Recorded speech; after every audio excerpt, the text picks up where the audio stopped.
uma mala e dentro dela objetos que pautam o nosso encontro de hoje com o dialogador de hoje, que vai abrir essa mala e daqui tirar todos os objetos para que a gente possa saber que tipo de assunto ele pauta a partir do ensejo que os objetos despertam.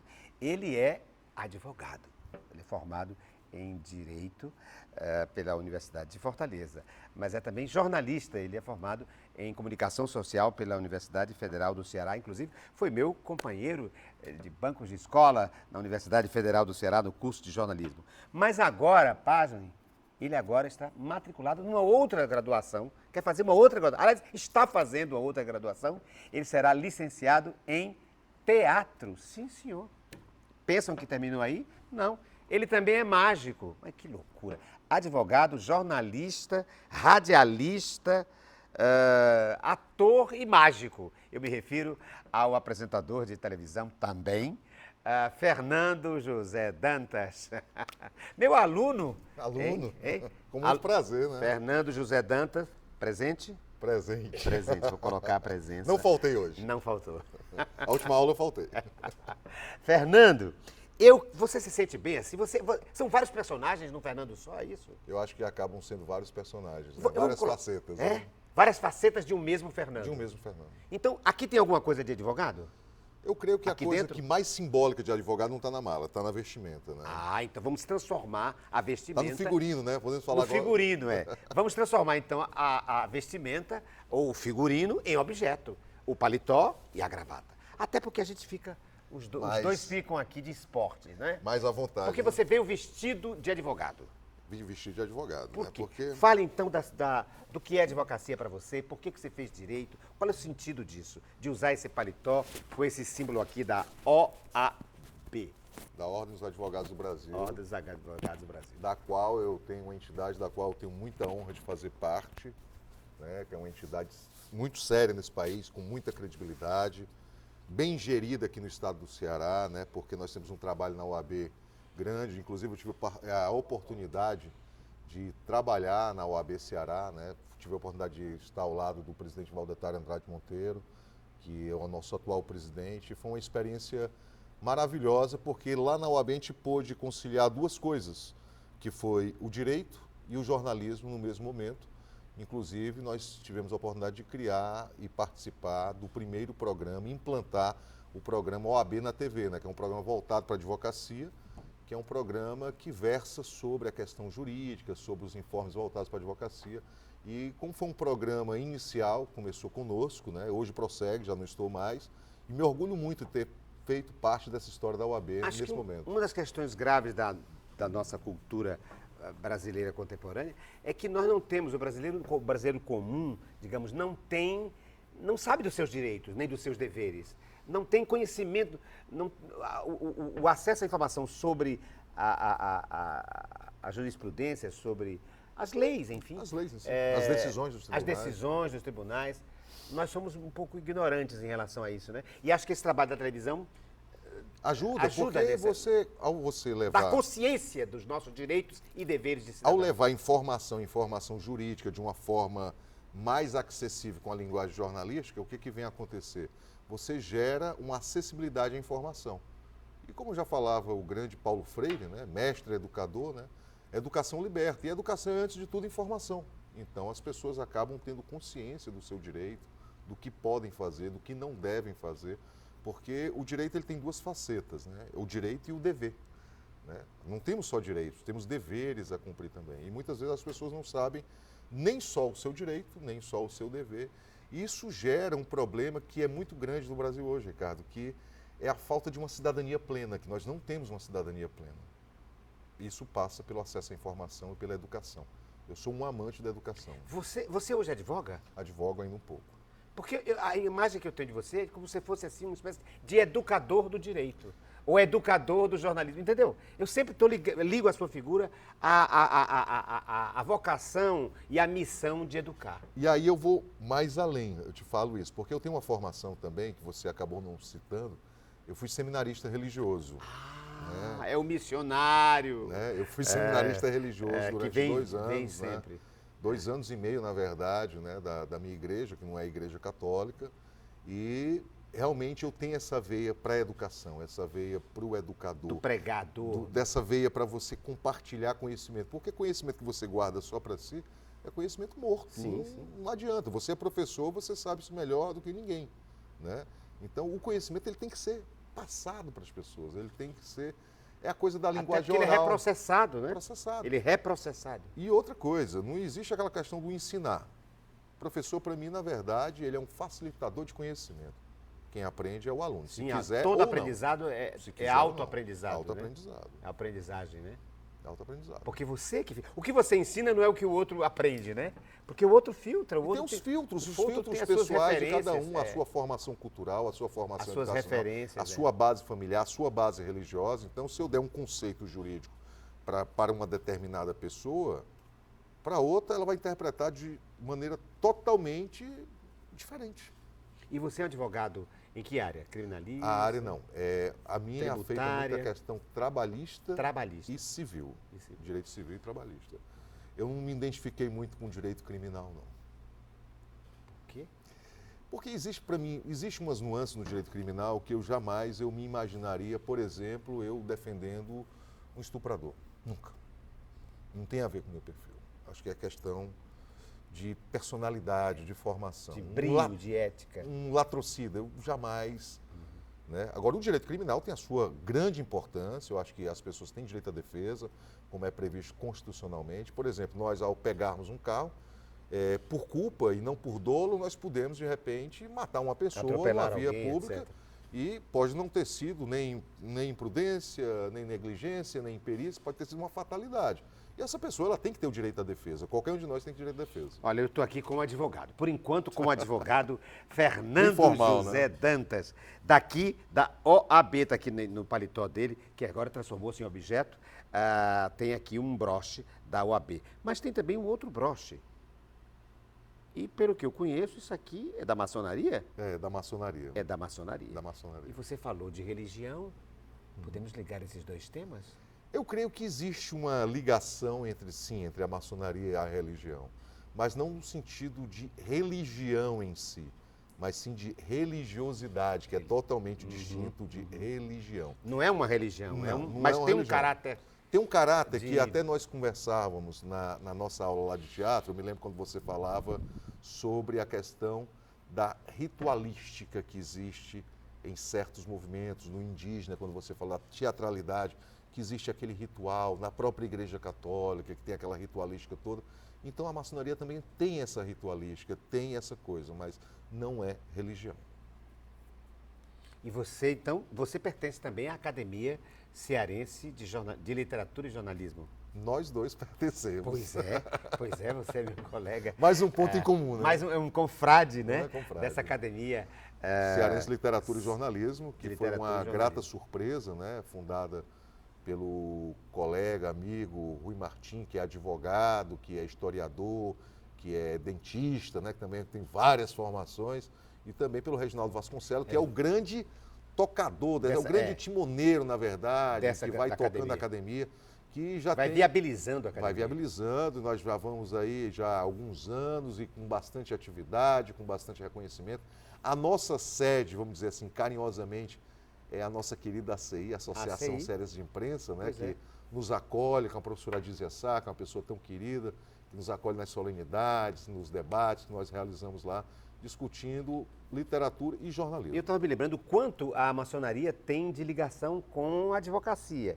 Quer dizer, nós somos um país de um certo beletrismo e de um certo academicismo, né, do mundo do direito, né, das ciências jurídicas, né? Não é à toa que o primeiro curso superior do Brasil é o Direito. curso de Direito, né? Direito. Então nós temos os bacharéis, né? Muitos bacharéis. E estou me lembrando quanto esses bacharéis estiveram ligados tiveram atividade política, inclusive, na maçonaria, na construção das revoluções, das convulsões sociais Não só do Brasil, né? no Brasil e no Como mundo. Na América Latina, na no França, mundo, né? Na França, nos Estados Unidos. Os Estados Unidos teve lá a declaração da independência dos Estados Unidos no século XVIII por George Washington, que era maçom. E aqui também. Né? Aqui no Brasil Aqui tivemos também. Dom Pedro I, Dom Pedro I né? era que era maçom. maçom.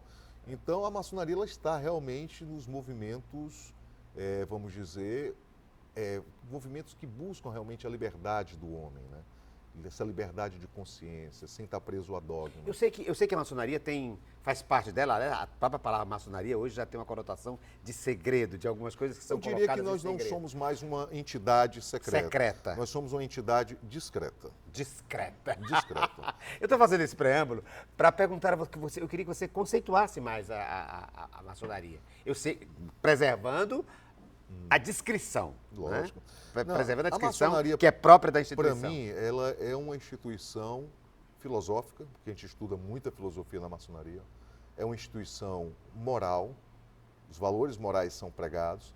É uma instituição libertária, porque nós pregamos realmente a questão da liberdade, o respeito à crença de cada um, o respeito à sua orientação política. Então, na maçonaria, o homem é respeitado como homem, como ser pensante, livre de amarras.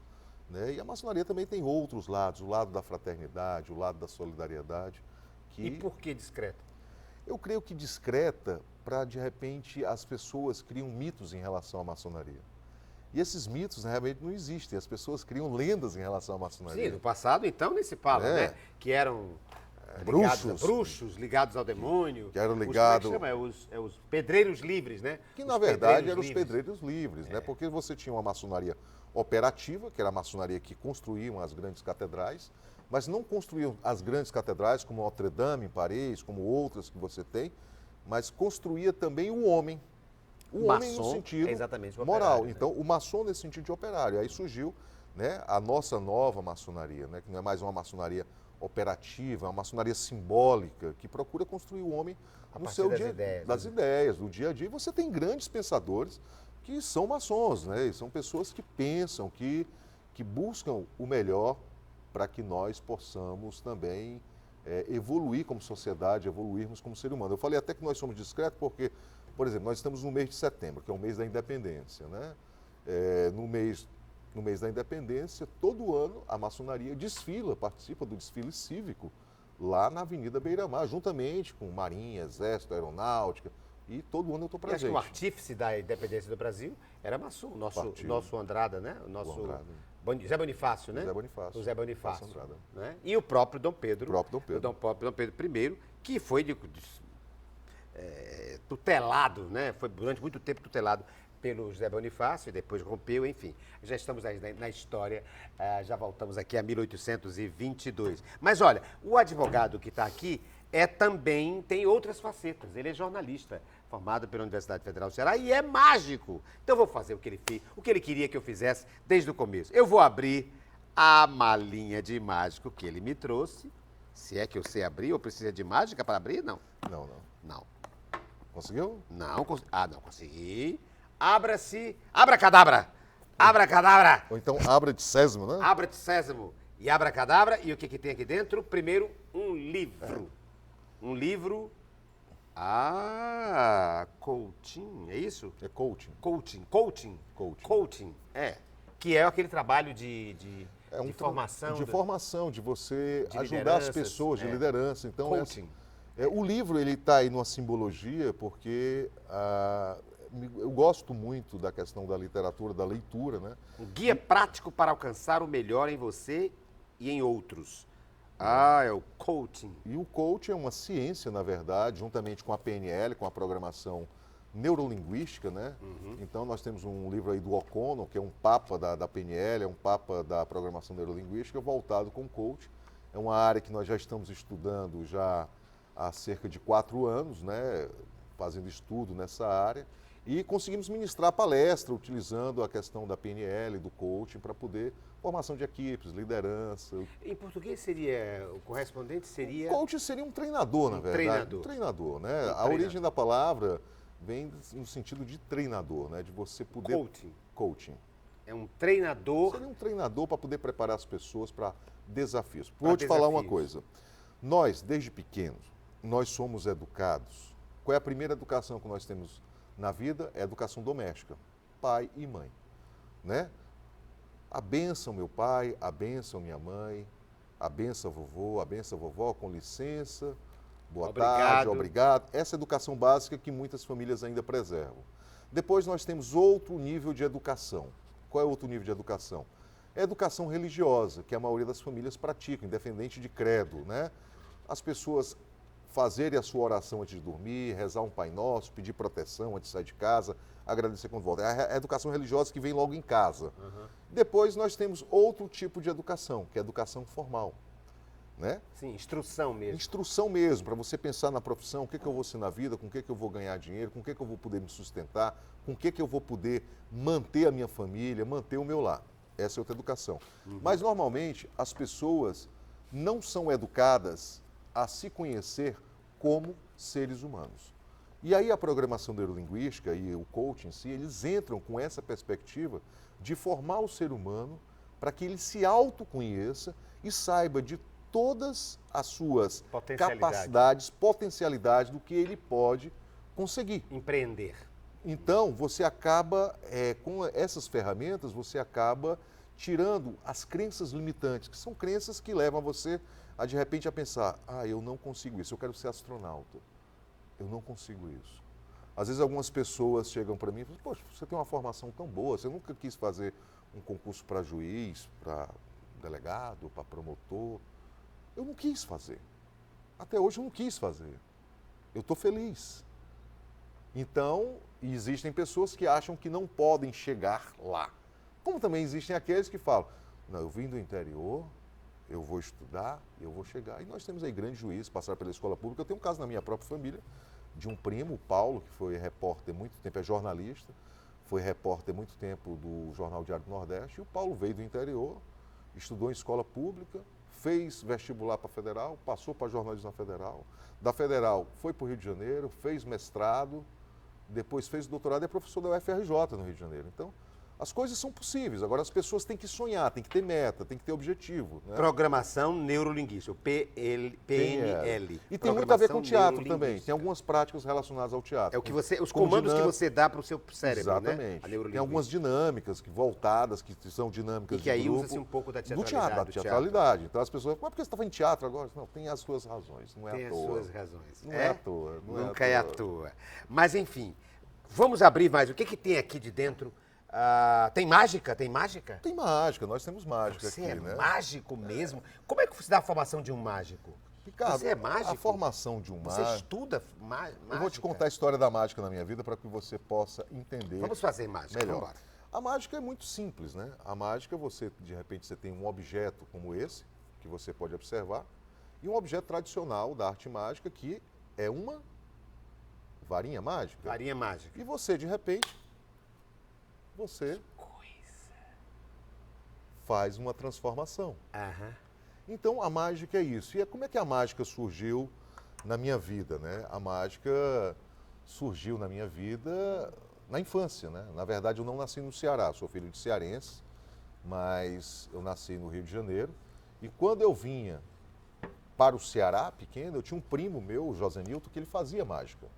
Mas o que é a mágica para você? A mágica é o sentido... sentido... Por que você se interessaria em mágica? Porque a mágica, ela faz você perder Eu queria que você filosofasse um pouco sobre a mágica. Vamos filosofar. A mágica é um mecanismo que nos faz manter o lado lúdico e puro de uma criança que nunca se deve perder. Por isso que nós temos adultos mal-humorados, adultos mal-amados, que não sabem nem tampouco cuidar do seu filho, dar amor para o seu filho. Então a mágica é isso. Preservar a criança. A criança que tem dentro de cada um de nós. Porque o que você observa hoje, as crianças hoje, em vez de estar brincando com brincadeiras que você brincou, que eu brinquei, com uma raia, com uma bila, com um peão, as crianças estão no iPad, estão no computador, as meninas com 8, 9 anos já estão se maquiando, se erotizando. E eu acho que tudo tem uma época, tem uma fase, na minha opinião. Então acaba se tornando um processo de virar adulto bem antes do que deveria ser. E esse lado lúdico é importante. Você chegar para uma criança e falar para ela está louca para ir ao shopping, para ver o Papai Noel, para ganhar um presente, você chegar, Papai Noel não existe. Ricardo, Papai Noel não existe. Papai existe. Não existe, Ricardo. Papai Noel não existe, é ficção. É a relação de consumo da sociedade para poder vender mais. A criança não vai entender isso e você vai frustrar a criança. Então a mágica, ela procura preservar. E no nosso dia a dia da mágica, como hobby, que para mim é hobby, né? É uma paixão grande a mágica, você vê pessoas de 10 a 70 anos fazendo mágica. Pois é, mas que não tenho nem 10, nem 70, não sei fazer mágica. Como é que se faz? Como é que eu me torno mágico? Eu quero fazer pelo menos aqui uma mágica. Pronto. Como seria? Como você poderia Hein? fazer uma Isso mágica? aqui desaparece, não? Não, não desaparece. Agora não desaparece, não. Agora não desaparece Não desaparece mais, mais. não. O Porque eu efeito queria fazer de novo O como efeito você é outro. fez. Mas você pode fazer uma mágica agora. Eu vou lhe ajudar a Como fazer é? uma Existe mágica. uma escola de mágico? Não existe. Não existe. Por Nem exemplo, curso. É isso que eu vou te explicar. No Brasil, o nosso aprendizado é autodidata. Tá? O nosso aprendizado é autodidata. Eu comecei nos livros. Aí depois você foi para vídeos, depois DVDs, hoje você tem site na internet. No Brasil nós não temos escola de mágica. Onde é que nós temos escola de mágica? Nos Estados Unidos e na Argentina, que são países, o top da mágica é Las Vegas. Né? E nós temos na Argentina e Buenos Aires que, se você imaginar da Patagônia, do sul da América, aqui da América do Sul, até o sul dos Estados Unidos, ali na Califórnia, o país mais desenvolvido na mágica não tem para onde correr. Eu tiro o chapéu, são os argentinos. Nós podemos ser bons no futebol, mas o papo é argentino, os melhores mágicos da América Latina são argentinos. Porque eles se dedicam, eles têm escola, eles investem. Né? E no Brasil não, nós não temos uma escola formal. Aí é outra razão do curso de teatro, mas para o futuro, é um sonho também. Né? A gente tentar ver essa questão da formação do mágico. De repente a gente tem no curso de teatro uma disciplina optativa de arte circense voltada para a mágica, porque é uma arte antiga. A mágica tem história de mais de 2000 anos antes de Cristo. Né? Aí você vai lembrando da mágica da época dos faraós, vai lembrando da mágica na época da Idade Média, onde você tinha, além dos bobos da corte, você também tinha os mágicos que geravam entretenimento na corte. Né? E na Idade Média, na época da Santa Inquisição, muitos mágicos foram mortos porque eram considerados bruxos. E não eram bruxos, eram truques. Eram atividades lúdicas. Né? Então me prove que você Não, é apenas um mágico e não um bruxo. Me prove agora. Na verdade, você que vai fazer a mágica. Eu que vou fazer a mágica? Você abre o lenço, você vai mostrar o lenço. Abro o lenço. Né? Você vai mostrar o lenço. Né? Então você mesmo vai botar o lenço aqui Do jeito que eu quiser? Não, do jeito que você quiser aqui. Vai põe botar o aqui lenço. o lenço. Você mesmo botou o lenço. Nós vamos mostrar que o lenço está aqui. Tá.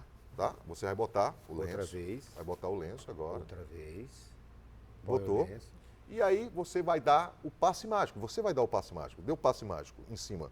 Qualquer um. Qualquer palavra mágica. Pode utilizar a palavra mágica. Use o seu lado de ator, de interpretação. Chumba. Pode tirar o seu lenço. A mágica foi feita por Ricardo Guilherme. O lenço desapareceu? E apareceu surgiu uma banana. Que loucura! Né? E aí, o que acontece? A banana ela tem uma simbologia para que o nosso povo tenha uma melhor alimentação. Né? E pare de chorar com o lenço. Pare de chorar com o lenço, né? Que nós Que possamos... loucura! Ele fez uma mágica na minha frente, na nossa frente Né? aqui, e ninguém sabe por quê. E como? Né? Então a mágica é muito... Fascínio, não, a mágica é um É fascínio. muito fascínio, ela fascina Fascina. bastante. A capacidade que nós temos de sermos deuses também, não? Acaba sendo, Acho porque- que é uma dimensão nossa de falha humana, de falha, né, humana. Tinha um... De queremos ser Deus, não é? Tinha um- Deuses e não conseguimos. E o mágico consegue ser Deus na nossa frente. Ele faz desaparecer coisas, ele Surgir, ele faz faz o surgir impossível, coisas. faz o não é? impossível. Ele faz o impossível, humanamente, entre aspas, Entre pelos aspas, seus né? truques. Impossível. Eu me lembro bem de uma frase do Houdini. Houdini era um Sim, grande eu mágico sei quem é. de origem húngara. Esteve Né? muito aqui no Ceará. Né? E o Houdini, ele chegou... Estou tentando desvendar o mistério. Mas tudo bem, diga. Aí o Houdini era um grande mágico e ele falava o seguinte: na verdade, não existe mágico. O que existe é o ator que interpreta o papel de mágico. Isso. Ele E é tem a uma frase desenvoltura, dela, né? uma frase dele genial, É genial. né? Porque ele nem quebra o lado lúdico da mágica, assim, de entregar um segredo, porque quando você entrega um segredo da mágica, você acabou com a É mágica. verdade, é verdade. É que nem piada. Você vai contar uma piada, quem trabalha Você não com pode humor, contar o com final da stand-up, piada. Você vai contar o ápice da piada, que é o fim? Você não vai. Tem que preparar. E também você não repete a mágica, porque se você contar a mesma piada duas vezes, ela não tem a mesma graça. Tem a mesma graça. Então, os princípios da mágica são muito parecidos com princípios do lado do teatro, no caso, o lado cômico, o lado da piada, da comédia, né? Que você não vai dar o ápice da história, né, logo de início. Tem um clímax. E o clímax chega àquele ponto, que é o ponto que todo mundo gera o êxtase, né? E você não pode repetir o número. Ou seja, não existe mágico, existe o ator que Interpreta o o mágico. papel, representa o mágico. mágico. Claro, ele tem que ter uma desenvoltura, não é simplesmente a utilização da tecnologia da mágica. Não é o objeto. E nem a presença ali dele, é a presença no sentido cênico. Cênico, porque por isso que eu também de envolvimento, que eu decidi ir para o de teatro, domínio. porque eu já tinha a facilidade da comunicação, que eu sempre tive, É verdade. mas tinha um pouco do conhecimento cênico, mas faltava ainda a técnica do teatro. É por isso que ele está fazendo, É por isso que eu estou fazendo o curso mesmo de teatro. sendo jornalista, advogado, está agora fazendo a terceira graduação dele na Universidade Federal do Ceará, na licenciatura em Que é- teatro. Que é, diga-se de passagem, Teatro. que é para formar um educador em arte. É verdade, de novo a educação Educação, porque perseguindo não é, eu você. me Não é, lembro- não é um bacharelato. Não é um bacharelado, que é aquilo que Não é você bacharelado. falou, inclusive Bacharelado, na top. primeira aula, eu nunca esqueci a primeira aula no primeiro semestre, que você falou muito claro. Você, para mim, é um orgulho, não só estar aqui, mas estar estudando contigo, agora não mais como colega de turma, mas como aluno teu, para mim é um motivo de orgulho grande. E você, na primeira aula, você desmistificou muita coisa, porque eu nunca mais vou esquecer isso e vai ficar comigo pro resto da vida. É o que a gente chama na PNL, na programação neurolinguística, de âncora. Uma âncora de definição do teatro. Para mim, é a de Ricardo Guilherme. Que quando você pegou e falou, quem veio aqui para a sala de aula achando que vai ser o dramaturgo, o ator, o diretor de sucesso global das televisões, do cinema, está enganado. Porque o teatro é o meio para que nós possamos interpretar a psicologia, a filosofia, a sociologia. Você falou isso na sala de aula. É o modo experimental de colocar isso em prática. Essa é a atitude mal tirada. E eu nunca mais vou esquecer isso que você falou para mim. Não só para mim, como para a turma. Né? É, de que o teatro tem dentro dele mesmo, é transdisciplinar, ele tem todas as disciplinas dentro Todos. dele. Né? Filosofia, sociologia, psicologia, a língua portuguesa, que já que o nosso vernáculo é o português, a nossa manifestação em dramaturgia é em português, não é em outra língua. Então é muito... E a vida, Ricardo, a vida é feita pelo teatro. Um advogado, você estava falando da advocacia há pouco tempo, um advogado no tribunal do júri, ao defender uma causa, num Tem que crime convencer, né? A presença, Ele a vai ter palavra, que interpretar. Ele vai ter que interpretar. Diante, Existe diante da sua plateia, que é o corpo de jurados. Exatamente. Existe até uma piada que fala em relação ao Quintino Cunha, que era um advogado aqui cearense.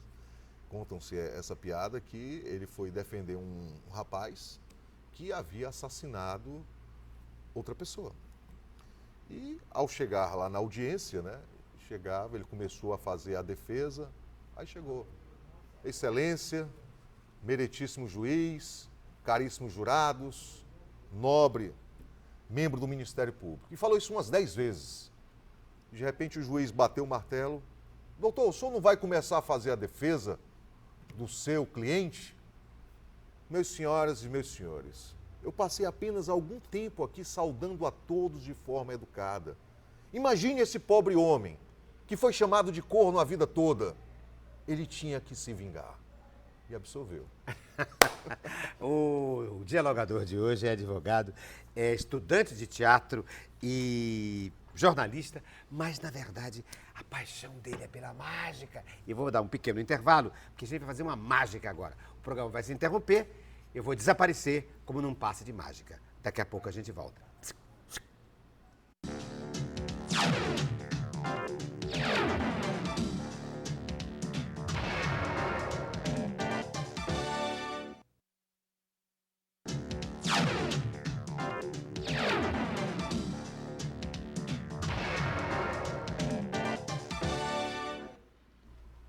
Vou fazer uma mágica, vou tentar fazer a mágica. Porque o dialogador de hoje é mágico. Atenção, um vaso, olhem bem para ele, olhem para a vareta típica do mágico. Atenção, abracadabra. Ah! Olha aí, pela primeira vez eu faço uma mágica, porque eu tenho aqui ao meu lado o Fernando José Dantas, advogado, jornalista, estudante da licenciatura em teatro da Universidade Federal do Ceará, que é também mágico. Você tem, inclusive, você tem uma participação numa associação de mágicos do Ceará, não? Ou do Nordeste, alguma Não, do coisa Ceará. assim? A coisa cresceu tanto, Ricardo, que em 2003, você vê como são os caminhos, eles se entrelaçam na vida, né? A minha primeira formação seria radialista, depois eu me formei em jornalismo, depois em direito. E um dia eu trabalhava na emissora, e diga-se de passagem, eu tenho muito orgulho de estar aqui na TVC, porque eu comecei na televisão, na verdade aqui na TV Ceará, né, em 95, 96, 97, eu estava aqui na TV Ceará, eu gosto muito dessa casa. E quando eu fui para outra emissora, surgiu uma pauta para fazer uma matéria sobre mágicos. Eu falei, poxa, sopa no mel, o assunto que eu gosto, mágica. E nós fomos visitar os mágicos, fazer a matéria, e daí surgiu uma ideia de nós nos reunirmos. De nós nos reunirmos, surgiu a ideia de fundarmos uma associação. E aí nasceu A o associação NUAMAC, Núcleo de Amigos Mágicos do Ceará. NUAMAC. NUAMAC, Núcleo de Amigos da Mágica, Amigos Mágicos Amigos Mágicos do Ceará. do Ceará. Isso foi em 2003 para 2004. E em 2004 nós já fizemos o primeiro Festival Nordeste de Mágica. Isso é uma associação, é isso? Associação com Com CNPJ, CNPJ, constituída. constituída, é uma Aí o instituição meu lado mesmo. advogado ajudou um pouquinho. Claro. Aí fez o estatuto, registrou, né, ata, essas E coisas. você é presidente ou vice? Atualmente eu sou o Secre- presidente. Você é presidente Atualmente, dessa associação? Atualmente. Na primeira gestão eu fui secretário-geral. Né? Na primeira eu fui secretário-geral, na segunda eu fui presidente, na terceira foi o Marcos Queiroz, que é o seu aluno também. Outro que aluno é mágico. médico e mágico. Médico e mágico, né? imagina. Marcos Queiroz. Como seria tão bom se ele pudesse juntar as duas coisas, não, doutor Marcos Queiroz, não é? Que é o doutor mágico, né? Quando ele fosse doutor, ele ser mágico, imagina. Imagina o doutor Marcos chegando, você está doente, e eles, não se preocupe, um momento, pá, você já está Tá bom. curado, você já está Seria bom. ótimo, Seria né? maravilhoso, não? É ótimo. E aí, Mas não é, o não Marcos foi o A atividade nosso é último separada. presidente. O ano passado teve eleição e eu assumi a direção E vocês então promovem, entre outras coisas, um festival. Nordeste de Mágicos. Festival. Fenoma, o nome. Que é agora em setembro. É, esse né? mês de setembro agora.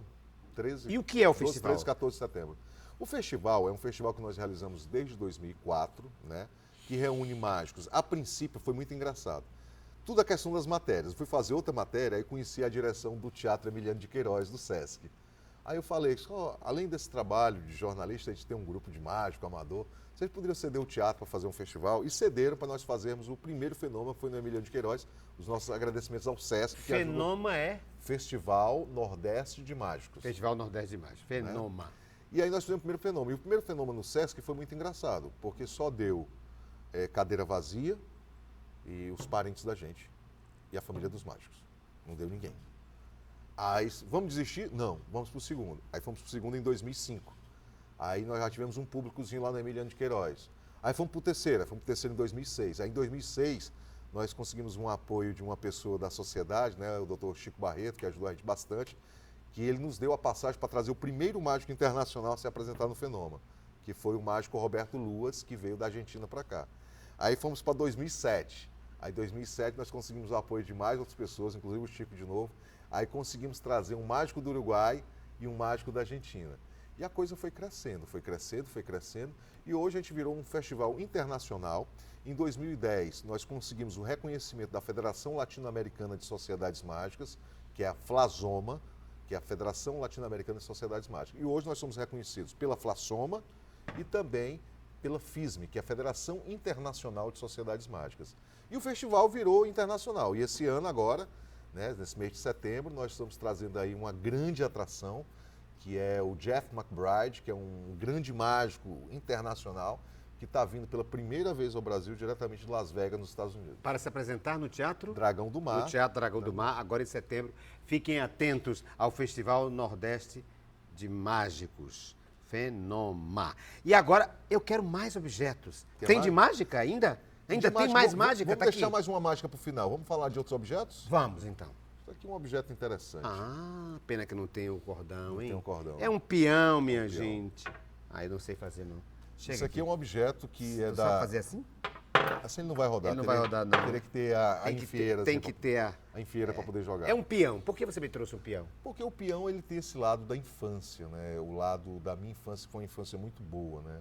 Como eu te falei, eu nasci no Rio de Janeiro, mas eu fui criado, eu vim para o Ceará com 8 anos de idade, né? E meu pai era militar, morei primeiro em Camusim e depois morei em Aracati. Você acha que a criança ainda brinca de... Pelo que você sabe, de peão? Eu não sou- Ou brinquedos dessa área, assim? Eu não sou pai ainda. Não sou pai ainda. Mas no dia que eu tiver um filho, ele vai conhecer esse objeto e ele vai brincar com ele. Se as crianças não brincam hoje, eu creio que seja por um pai que não tem a sensibilidade de passar os valores da infância dele para o filho, ou então por comodidade deixar o filho no iPad e no computador, que é muito mais prático. Babás eletrônicas. As velhas babás. As velhas babás eletrônicas. As crianças andavam na rua, brincavam na Eu rua. brincava na rua, eu andava de bicicleta na rua, jogava bila na rua. Eu até hoje ainda sei fazer a minha raia, ou pipa, como a gente chama no Rio de Janeiro. Sei fazer, se você me der papel de seda, cola, linha e graveto de coqueiro, eu faço a minha raia, minha pipa tranquilo e solto. Mas tem muitos que não sabem mais nem fazer isso. Por que você acha que você tem essa necessidade da mágica de trazer de volta a infância? Porque eu acho que a fase infância, mais... A infância é marcante, a infância é uma coisa lúdica, é o mundo dos sonhos. Porque quando a gente vai para uma peça de teatro, que a gente vai encenar, que a gente vai incorporar uma É continuar a personagem, infância, né? É continuar a infância, Fazer de Ricardo, conta não tem que- como. fazer Você de conta para que- o tempo, você para o tempo, você para o espaço, você está centralizado naquilo ali. Isso é mágico também. E as pessoas não conseguem. Aí a pessoa vai para o teatro. Por exemplo, se você analisar friamente, filosofando um pouco, você vai para o cinema. Você passa 2 horas sentado numa cadeira de frente para uma projeção de luz. Se você analisar aquilo friamente, é uma loucura, né?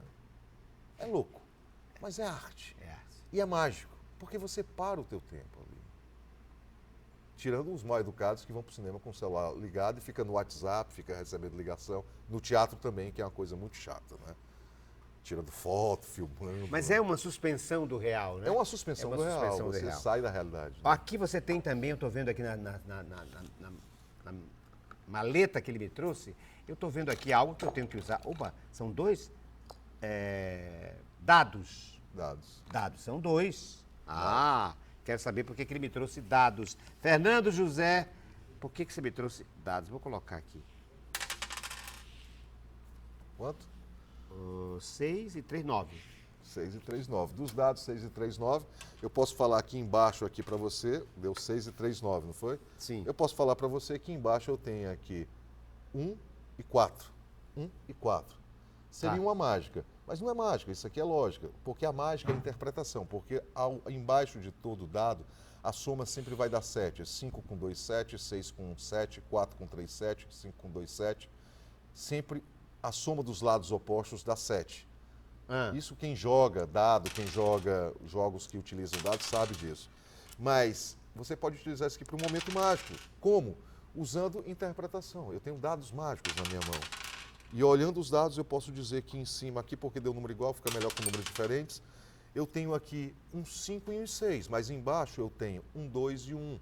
Então, usando interpretação, você transforma um simples jogar de dados em mágica.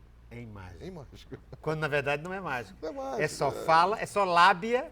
Não diria lábia, é interpretação. Não, lábia no sentido bom. Palavra. Palavras, né? palavra. Palavra. Comunicação, né? Comunicação, Mágica né? é Fala. comunicação. Né? Para convencer a gente. E Tem você mais trouxe coisa. para quê? Para dizer isso?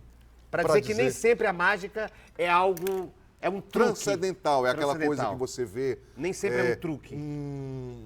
De repente, um carro sumir. Tem muita coisa da mágica que ocorre que é, na verdade, vamos dizer, jogo de câmera, truque de câmera, essas coisas. Deixa eu ver aqui.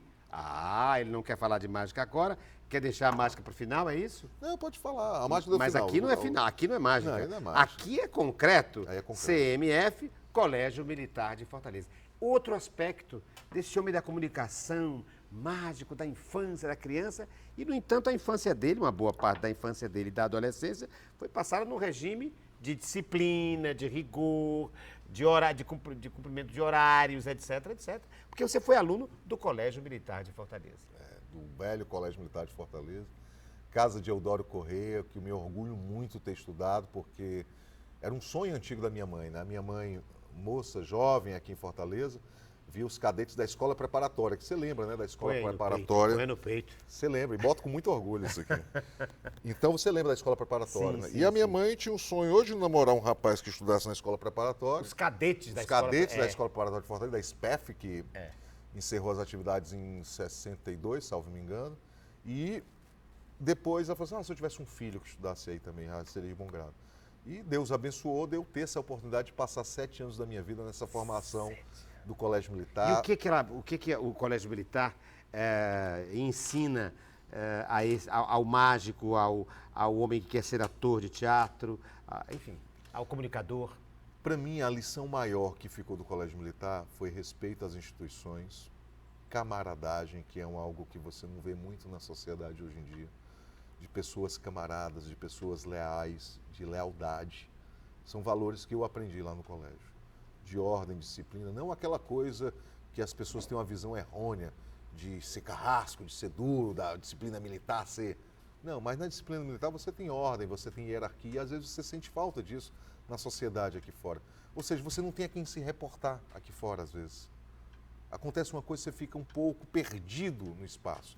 Mas o valor maior é o valor da camaradagem. A nossa turma se reúne sempre do colégio, sempre nós estamos juntos. Temos pessoas que estudaram no colégio. O Roberto Cláudio, nosso querido prefeito, é contemporâneo do Colégio Militar. O secretário de esporte do município, Márcio Lopes, é da minha turma de Colégio Militar. Aí você tem outros nomes que foram no Colégio Militar. Castrinho, um grande humorista e ator, foi do Colégio Militar do Rio de Janeiro.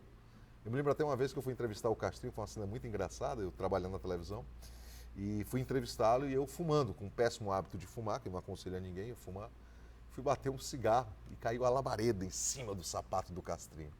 Aí o Castrinho, com aquele jeito jocoso, se você quisesse matar, tudo bem, mas não queria me matar, não. E depois a gente conversa, estudei em Colégio Militar de Fortaleza, estudei em Colégio Militar do Rio e tal. Aí você tem grandes nomes que estudaram, tanto no Ceará, como nacional. O Colégio Militar do Rio de Janeiro é o mais tradicional, o mais antigo do Brasil, Aí você tem pessoas lá como Arthur Moreira Lima, estudou no Colégio Militar do Rio, você tem o Castrinho, que estudou no Colégio Militar do Rio, você tem Agildo Ribeiro, que estudou no Colégio Militar do Rio, você tem Ivan Lins, que estudou no Colégio Militar do Rio, Você aqui no Ceará, você tem Arthur Bruno, que estudou no Colégio Militar de Fortaleza, você tem o João Inácio Júnior, que estudou no Colégio Militar de Fortaleza, que é da comunicação também, o Will Nogueira, que estudou no Colégio Militar de Fortaleza. Então você tem vários nomes que estudaram no Colégio Militar que dão uma boa formação. O nosso dialogador de hoje é o Fernando Dantas. Ele é jornalista e é advogado e é mágico. E agora está estudando para ser um licenciado em teatro, um professor, um pesquisador, docente e artista na área do teatro, na licenciatura em teatro da Universidade Federal do Ceará. E ele me trouxe, ainda antes do objeto surpresa, alguns outros objetos que eu vou colocar em pauta. Ele me trouxe, que é isso? Uma miniatura da Torre Eiffel, é isso? Exato. La Tour Eiffel? A cidade muito bonita. Paris? Paris. Eu tive a oportunidade de ir a Paris em 2010, E uma vez eu vi uma frase na internet que eu acho que é uma grande frase, que é uma grande verdade. E isso serve para todos. Só existem duas coisas que nós gastamos dinheiro e ficamos mais ricos. Eu até aumentaria essa frase. Viagem, você gasta e fica mais rico. Educação, você gasta e fica mais rico. Cultura, teatro, cinema, música, literatura, você gasta e fica mais rico. São as poucas coisas que você gasta dinheiro e fica mais rico. E essa viagem para Paris marcou muito no sentido de poder ver de perto o que você estudou na escola. Porque quando você não faz uma viagem, quando você vive numa cidade e nunca sai dela, o que acontece? O teu mundo é limitado àquele ambiente que você está. Quem nasceu em Fortaleza nunca saiu de Fortaleza, o mundo dela é Fortaleza. Quem nasceu em Fortaleza já foi para Recife, por exemplo, o mundo dela é mais amplo. Se foi para São Paulo, amplia mais. Se foi para o exterior, amplia mais. E se torna mágico, aí no sentido mágico mesmo, você conhecer outra cultura, você conhecer outro país. E ao adentrar ao Louvre, eu gosto muito de museu, para mim foi um momento muito mágico estar naquele museu. Mas aí depende muito do olhar que se tem sobre esses novos ambientes, Lógico. Eu estou falando com base na minha formação, com os meus filtros. Com os seus filtros. Com os meus filtros. No caso aí, a visita ao Louvre. Foi uma coisa marcante, você poder ver obras como Mona Lisa, como o quadro que retrata a Revolução Francesa, e também poder visitar um dos poucos museus de mágica que existe no mundo, que é em Paris, que é o Museu de la Magie, que fica à margem do Rio Sena, que eu tive a oportunidade de conhecer, que é muito interessante. É um museu magnífico, é num porão. Que aí tem a ver com a tecnologia, a serviço da mágica. Tem, você vai vendo o desenvolvimento dos apetrechos, os instrumentos. Objetos, cinematógrafo que usavam antigamente para projetar imagens, para criar ilusões, trabalhar com sombras. O museu ele trata muito disso. Engraçado como o circo, até os anos 50, estava ligado, por exemplo, ao cinema e a mágica, Isso, porque hoje... a mágica é uma das artes. Uma das artes cênicas é a mágica. Você hoje não tem, eu acho que hoje seria inadmissível, aliás, para mim continua inadmissível, um circo sem duas figuras. Palhaço e mágico. O palhaço e o mágico. Para mim também. Se não tem palhaço nem mágico, eu não vou. Eu particularmente eu não vou. Eu digo, esse circo está faltando alguma coisa. Porque para mim Quer dizer, a coisa essencial que caracteriza. É a característica da lona, o mágico e o lona. palhaço.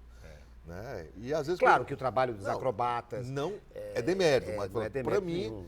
É lindo, vamos dizer assim, a base do circo é o mágico e o palhaço. E é bonito porque hoje eles estão juntando mais ainda essas duas coisas, não é? Você pega, por exemplo, um acrobata e ele tem uma presença cênica, ele tem... uma é certa- dançarino É dançarino, também. ele dança, ele representa, não é? Ele se coloca...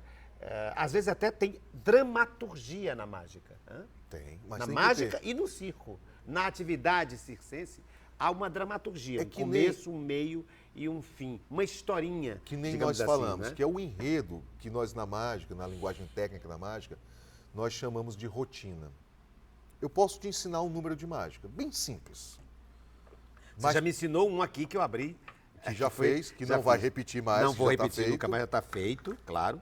Mas a Transformei mágica, já. transformar, você conseguiu extrair de um vaso uma rosa. Tá. Você ia dizendo que eu posso até te ensinar, Mas a tua interpretação pode tornar esse número muito maior do que outro. Você pode saber o segredo da mágica, Sim. mas se você não souber interpretar aquela mágica vai se tornar uma mágica chinfrinha. Sei. Do mesmo jeito que Você acrescenta, agrega valor, né? Que aí é que está a dramaturgia, a interpretação na mágica. O que é esse jarro sem nada? Eu posso Porque contar antes uma de começar, história? você pode chegar para uma criança e contar uma história. Eu estava caminhando pelo Jardim Japonês, na Avenida Beira-Mar, e de repente me deparei com esse vaso. Mas olhei esse vaso sem nada, sem cor, sem vida, e de repente você transforma e sai a flor. Então você já criou um enredo, já criou uma história que aquilo ali encanta a criança. Você chegar só com a varinha, apareceu a flor... E mesmo sem a contação de história, a dramaturgia pode estar na expressão corporal, expressão corporal, na na performance, não é? No desencadear das ações dentro de uma mágica, não é? Até desconectado em alguns momentos com a própria narração falada. E o que mais? O que mais que você me trouxe? Tem mais aqui, isso aqui que é outra simbologia também. O que é isso aqui? Isso aí representa a minha primeira viagem internacional. Isso é um dragão. É um dragão. A primeira viagem internacional que eu fiz, que foi para um país que eu admiro, respeito e tenho um carinho muito grande, que é o Japão. Eu saí do Ceará para o Japão, né? E foi uma experiência maravilhosa. E lá eu pude encontrar o oposto do que é respeitar a criança, é respeitar o idoso, né? Coisa que no Brasil, às vezes, a gente vê de uma forma um pouco errada, né? O nosso idoso ele não é respeitado. A gente tem legislação do assento do idoso, da vaga do idoso, da prioridade do idoso, mas o idoso, na verdade, ele não é respeitado. E quando nós fomos ao Japão, né, nós tivemos essa oportunidade de tomar conhecimento desse carinho que eles têm com o idoso, desse respeito que eles têm com o idoso, que é algo magnífico. E lá eu pude conhecer um pouco, que eu ainda quero estudar mais, que é o teatro Kabuki, né, que eu vi lá.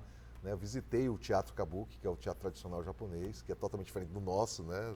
Do argumentado, é muito corporal, é muito cênico, é muito de figurino, né? E é muito De interessante. máscara, Máscara, maquiagem, né? maquiagem. E aqui parece que tem alguma coisa com adereço também de personagem, é isso? Isso aí já seria mais se fosse falar Hein? do teatro, né? Seria a questão Tire os óculos, faça um do personagem. O que é isso? O que você vai fazer aí? Não, seria no lado lúdico do teatro, né? De você, de repente, Cadê? poder interpretar algo. E seria o lado do ator, né? Do teatro, né? Que é o que você está buscando eu agora. estou buscando agora, até para poder juntar mais com a mágica e também no dia a dia, né? Mas antes do objeto surpresa, você vai fazer uma mágica? Ou vamos deixar pro... Não, faz agora. Quer que faça agora? Faça agora, Ou faça faço no final, você que sabe, tanto faz. Bem, Vamos ver. Nós estamos correndo contra o tempo. vamos correr contra o tempo. Contra o tempo. Mas para mim, Ricardo, é um prazer grande. Com isso aqui também não? Não, isso aí aqui é não. outra coisa. Isso é outra coisa. Outra Vamos coisa. fazer com isso aqui que é Vamos melhor. fazer com isso aqui. Uma mágica antes do objeto surpresa. Nós Vamos temos ver o meu aqui- encontro com o mágico Fernando Dantas, jornalista, advogado. Nós temos aqui 3 cordas. Tá. 3 cordas. Uma corda azul, uma corda amarela e uma corda vermelha. Tá. E cada uma dessas cores eu vou determinar uma coisa. Na vida, nós precisamos realmente, para poder conseguirmos algo, nós precisamos de ter dor. Dor. Aí você pergunta, dor por quê, Fernando? A dor é de fundamental importância, mas não é uma dor qualquer. É a dor da determinação, é a dor do objetivo e a dor do resultado. Na verdade, é uma sigla dor. Determinação, objetivo e resultado. Determinação, objetivo e resultado. Tá. E na vida, para que nós possamos conseguir alguma coisa, nós temos que ter, principalmente no trabalho em equipe, nós temos que ter elementos básicos que vão ser representados por essas cordas que eu estou amarrando aqui. Nós temos que ter união, nós temos que ter motivação e nós temos que ter comprometimento. União, motivação e comprometimento. 3 cordas. E essas 3 cordas representam esses 3 valores. Mas de nada nos adianta termos essas coisas para termos o resultado se essas coisas de repente não estiverem juntas e entrelaçadas. Somente obtivemos resultados quando nós temos união, comprometimento e ação. E aí a nossa dor vai ser mais leve e teremos realmente determinação, objetivos e resultados. Que lindo, porque aí você junta a mágica com uma pregação linda, não? E com a programação neurolinguística. E com a programação neurolinguística, é verdade. Com que você motiva as pessoas, que é o seu trabalho também de motivação da PNL, Programação Neurolinguística. Chegou o momento do objeto surpresa, eu trouxe um para você, Fernando, e você trouxe outro para mim, entregou a produção. Eu quero abrir o seu primeiro, tá aqui o meu, não abra agora, vamos encerrar com essa imagem aí do meu objeto surpresa que eu trouxe para você. Peraí, deixa eu ver o que foi que o Fernando me trouxe. É isso mesmo, Fernando? É isso mesmo? É. Papel em branco? Pera, não mostro o meu ainda, menino. Pera, é muito bom, né? Espera um pouco. Espera. Olha, ele me trouxe papel branco e um lápis com borracha. Explique-se. Essa é a origem de tudo. A vida da gente é uma folha em branco. E à medida que nós vamos crescendo, vamos evoluindo, a gente vai construindo a nossa história nessa folha em branco. E essa folha em branco, ela representa também a minha paixão pela escrita e minha paixão pelo jornalismo. Que o jornalismo é que me deu a questão da visibilidade social, o jornalismo é que deu contato com diversos mundos, diversos aspectos. E o lápis relembra as primeiras letras, né? A infância de novo. A infância de novo.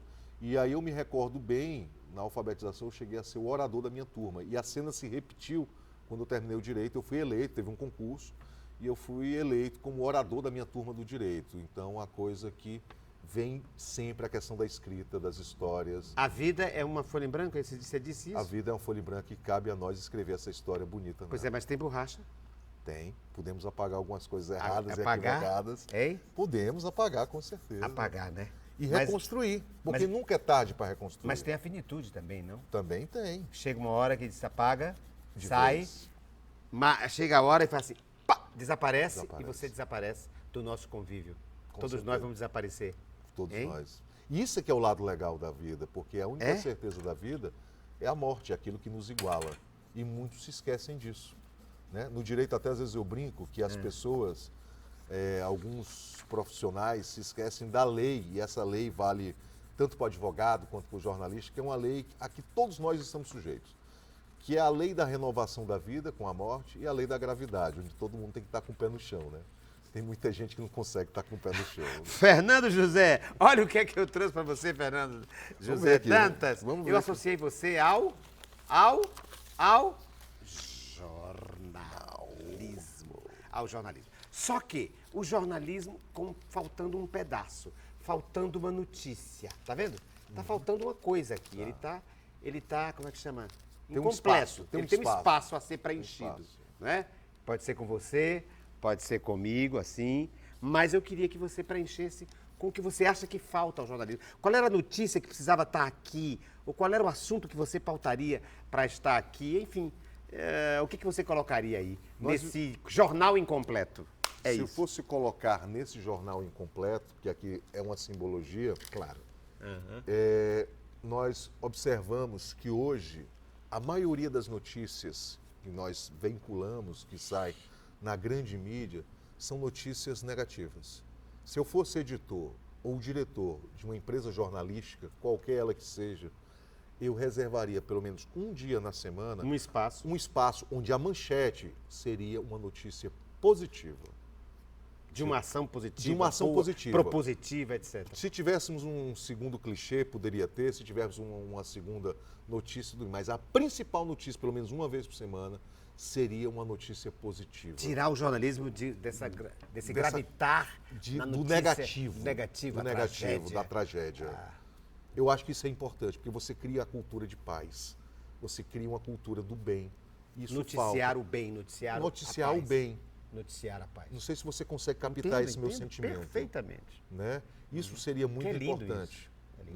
Né? Existe, inclusive, uma agência da Boa Notícia, Sim, a né? Agência da Boa Notícia, que é um projeto Dirigido maravilhoso. pelo Souto, né? Exatamente. Pelo Souto Paulino, jornalista. foi meu O Souto, professor na o quê? faculdade. Nosso professor. Souto Paulino. Souto Paulino, exatamente. Esposo da querida Leda Esposo Maria. Da Leda Maria. Exato. Que é linda essa iniciativa, não? De trazer, de pautar no jornalismo Pelo menos uma vez por semana. A aquilo principal que é manchete. positivo na Porque sociedade. notícias boas Algumas nós boas temos. experiências, né? Nós temos boas experiências na cultura, nós temos boas experiências na educação.